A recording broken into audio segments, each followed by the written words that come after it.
Hello everyone, I'm Siddharthan. In today's video, I wanted to demonstrate you how we can access, download or upload files in a S3 bucket in AWS account to our local environment using Python. This is really helpful for several applications. So think about you're working on a machine learning use case where the dataset is present in an S3. So we can use this method in order to load these files to our local system or any other machine that you are working on, and you can train your model on that. And there are also other advantages, like let's say you have trained your model on your local or a different instance.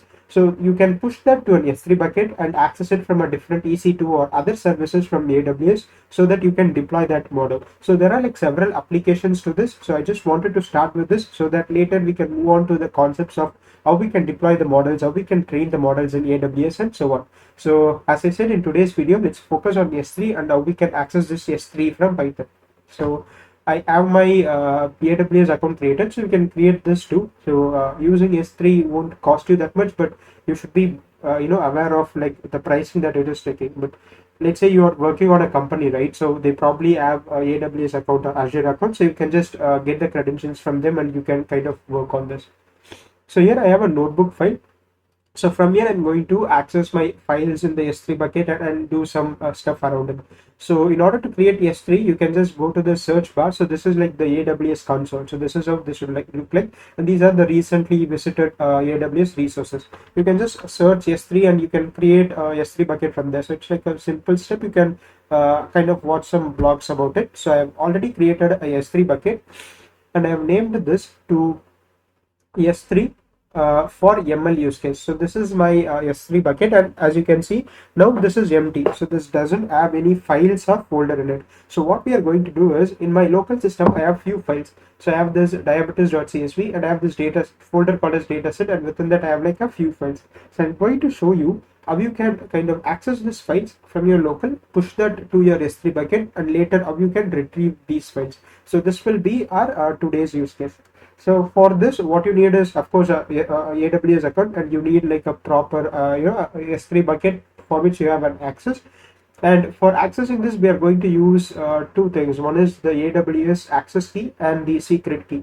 So we are going to create a file called as this config.json, which would have your credentials. So it's always recommended not to put your access keys or secret keys in your code directly. So either we can put this in a config.json file, or you can also create a .env file and use load.env in order to load these two environment variables, and later you can use this. So here we are going to create a JSON file, as you can see, and we have this AWS access key ID and AWS secret access key ID. So you can find this in the security credentials. But if you are using like a company's AWS account, right, so they probably would have created you as a different IAM user. So you can request them to get these access keys and secret keys, and later we can use this. So you can just follow all these steps. Only thing is you need to replace this with your access keys and your proper secret access key. So that is all. So I already kind of filled in these access keys and I have stored it in the working directory. So you can see this, right? So this is the notebook which is called as access AWS S3 files from Python.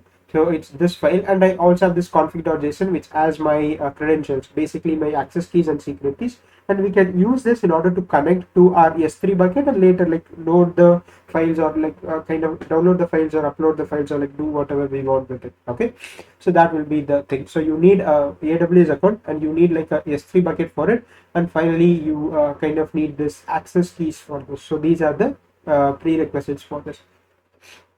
And I mean, if you don't have this also, it's okay. So you can just go through this code so that later when you are kind of in a situation where you have to do this, you can refer to this video too. So first, what we have to do is we need to install a library called as Boto3. So this Boto3 is AWS SDK, software development kit for Python, and using this Boto3 we can access like almost all the resources. So machine learning we usually do in a resource called as SageMaker. So we have this SageMaker endpoints on which we can deploy our models as endpoint, and we also have SageMaker notebooks and so on. So we can like access all those resources from this Boto3 library. For accessing S3 also we will be using this. So you need to install this Boto3. So as you can see, I've already installed this. Now let's maybe import the required dependencies. So I'm going to import JSON. Oh, sorry. So import JSON, and JSON we need in order to read this config.json file, so that's why. And then I'll import this photo3. Let's run this. This is in a text format. Okay, so I've created converted this to a code cell. So we have imported these things, and then we need to load our AWS credentials. So I'll create a comment and say that AWS credentials, and here I'm going to create a variable called as config data, to which I will be loading the config file json.load open, and within this I can say config.json. So this will basically load my basically the JSON file content to a dictionary, and this dictionary is called as config.json. Sorry, config.data. So later, once we have this, we need to access it with the key. So we know that a dictionary would have a key value pair, right? So I'm going to access my access key with this key, and the secret access with this AWS secret access key. So let's do that. And again come back here and call this as AWS access key, which is the same key of the dictionary. So access key is equal to config data. Within this I can just copy and paste this, because I'm naming this like as the same, so that it's easier for our access. So you just need the same thing, but here we need AWS secret key, or you can call this the same name, which is AWS secret access key. Okay, so let's rename this and this as well.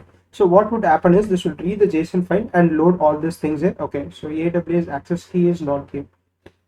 Okay, I think the name is different. So AWS secret access key. Maybe I can go with AWS secret, or I can print the keys of this dictionary. Okay, AWS secret access key, AWS secret access key. Okay. So access key is the issue. Access key ID. Okay, so this is how it should be named as. That's why we got an error. So we'll delete this and let's run this.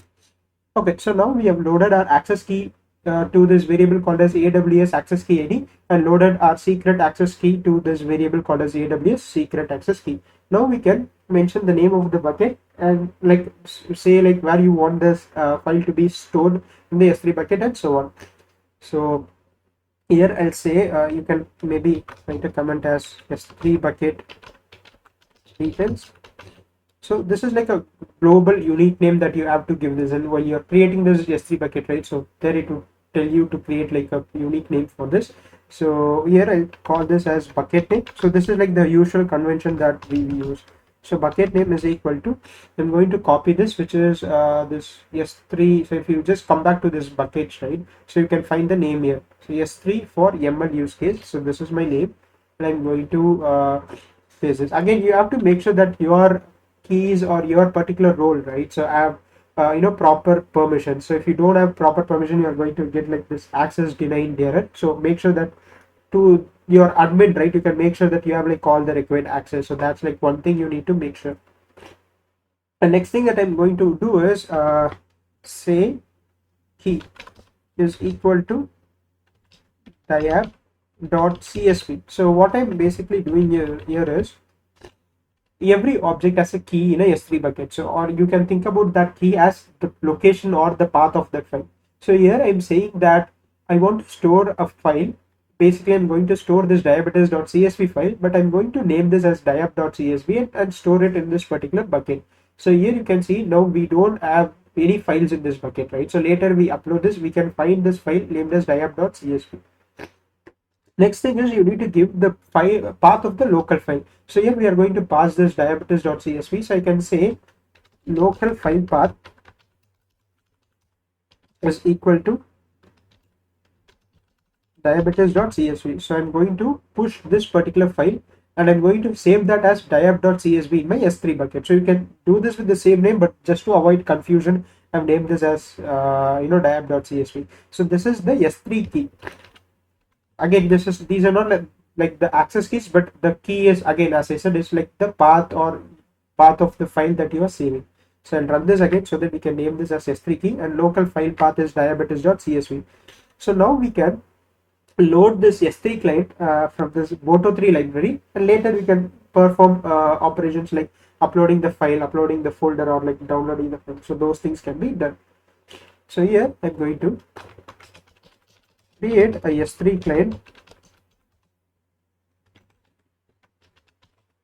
using our credentials.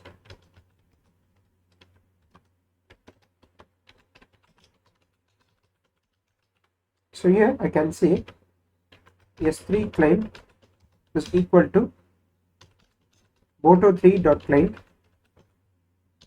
and within that we need to pass few parameters. So the first parameter that we need to pass is basically the resource that we are working on. So you can also refer to the documentation of this Boto3. So it's like a really good documentation where we can like find all these functions and methods that this Boto3 and this client has. So here I'm going to say S3. So this is the resource I'm going to access, and then I'm going to pass the AWS key ID. So I'll say this is the parameter, and I'm passing this variable. So this variable is nothing but this, and this is the parameter or parameter that we need to pass. And then we have this AWS secret key access ID. So if you note here, right, so I've named this variable to the same names as this parameter names, so that again it's easier for us to understand. When I run this, this will create a S3 client using all these credentials, and now we are going to use this S3 underscore client in order to access our S3 bucket. So here we can just write try except statements. So here I'm going to say upload the file to S3 bucket. So now I can say try response. So this will give like a success response, and that's why I'm creating a variable. So I'll say S3 underscore client, the variable that we have created here, dot upload file, and within this upload file I can say local file path. Basically this one. First we need to give the path in our local, then give the bucket name. This is our second parameter, and finally you can give the key, or basically the name in which it should be saved in the S3 bucket. So you're passing like all these three things, and once this is successful, right, within this try statement, I mean you can do this without the try statement too, no issues in that. This is just to print and show that the file has been uploaded successfully, or there is like this particular issue. So that's why we are having this statements. So I'll say print file uploaded successfully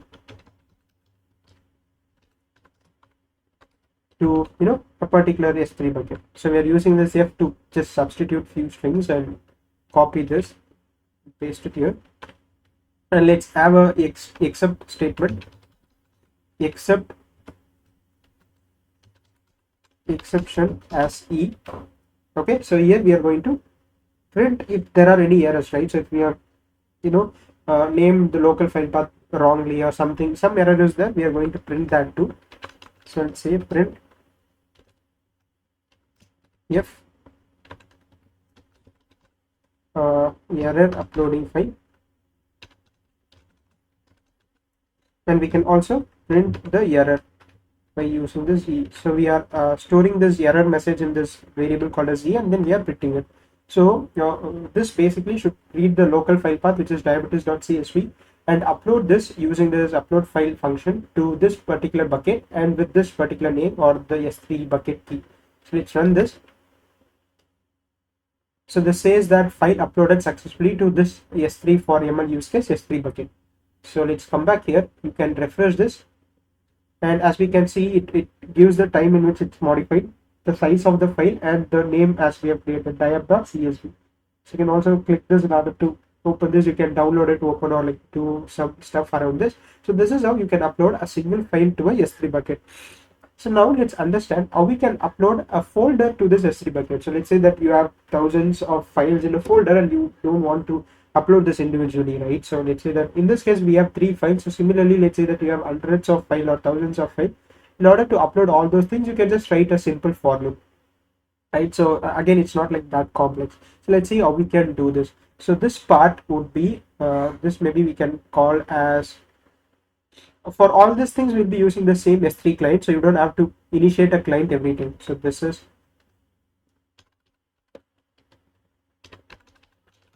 uploading a file to S3 bucket. And maybe the other variation that we could do is you can also create a folder and you can upload it. So you can create a folder here. So you can go to this create folder and you can create it and specify the path in this key. Or if there is no that folder, right, you can also create it from here. So in this S3 key, so first we said diab.csv, right? So instead I can also say, I'm going to comment this line and say S3 key is equal to data slash diab.csv. So what basically this will do is, we don't have the data folder, right? So when I upload this file, so this will create the folder as data, and then there the file will be saved. So I'll run this again, run all these things again. So we are passing this S3 key, so we don't have to change it in the client every time. And this is the part of uploading it, right? So file uploaded successfully to this particular S3.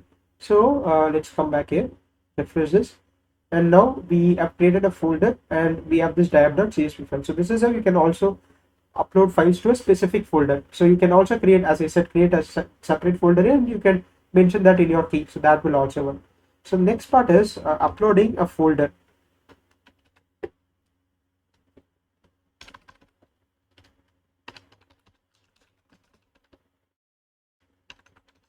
To S3 bucket. So again, this is like a simple for loop code. So I'll say files list. Files list is equal to os.list dir, and I'm going to say dataset. So this will look at this dataset directory. So you can also give the full path if you are in a different working directory. So I'm giving this path. I'm going to list dir. So this directory will basically list all the files in the directory. I can also print this using it.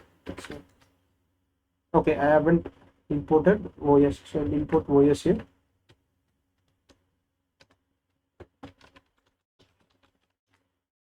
Now let's run this again.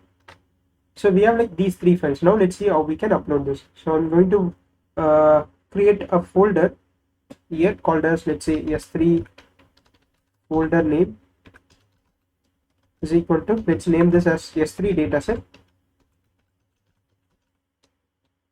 And for file in files list, so we are going to iterate with these files names. So we basically get a list that has the names of this files, right?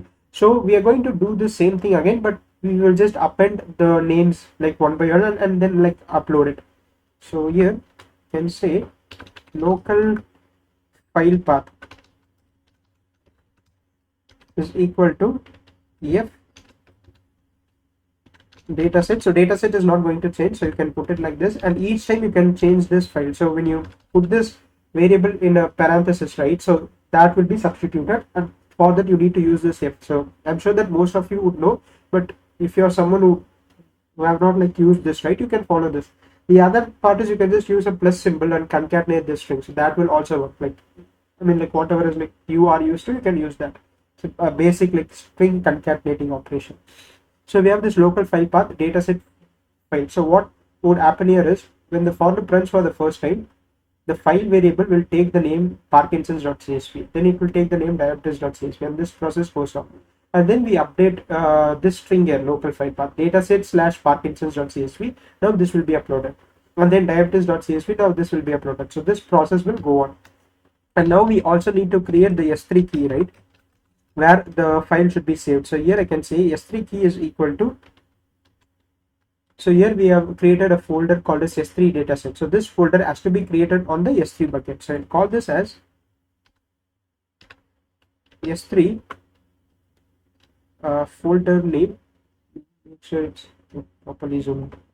Okay, so S3 folder name, the same name that we have created, that variable, slash file. Again, put this in the the curly brackets, and we shouldn't forget the curly brackets in this place. So we have this file, and then we can just copy and paste this thing. Response is equal to this. So you can also put this print statement and try and except conditions, except block as well. So yeah, that would be a better thing, but for now I'm not including this. So here, as I said, what I'm doing is iterating through the list that contains the name of the files in the dataset folder and then uploading it one by one using a for loop. So let's run this. So a folder called as S3 dataset should be created in the S3 bucket, and we should see all these 3 files. So let's refresh this. And you can see we have this folder called as S3 dataset, and within that we have all this files. So this is how you can upload a specific folder to a S3 bucket. And then now what I'm going to do is I'll show you how you can download a file from a S3 bucket, similarly like uploading it. Download a file to S3 bucket. So this I'll show you, but I'll just give you probably an assignment or something. Once you are done, you can maybe paste your code in the comments. So how you can download a folder. So I'm going to show you how you can download a specific file, let's say a file within this folder, or like just a file that's present in the S3 bucket. So I'm going to show you that, but post a code in the comments of how you can download an entire folder, right? So that maybe you can try it out. So I'll just show you the one for downloading a single file. Just work on it, okay? So I'll find some references too in online, like no issues. So here I'll say S3 key. So S3 key for the file that we need to download. Let's say that we want to download this file present in this S3 underscore dataset art.csv. So I'll say the name is S3 dataset, right? Or you can also click this file, you will see the key somewhere here. So dataset, this is your name. Yeah, so here you are seeing this key, right? So you can just copy this key and paste it here, S3 key. And then let's say local file name. If you want to just go to some other file, come back to the buckets. If you go to this, it's just the name of the file will be your key. You can use that if you want to download this file, but I'm interested in this art.csv. So I'll come back here, local file name. This is like what's the name in which this file should be downloaded in your local system. Maybe I'll call this as local art.csv just to distinguish that this is in the local and that's coming from the S3 and so on. So that's why I'm naming this like this. And then I'll say response is equal to S3 underscore client dot download file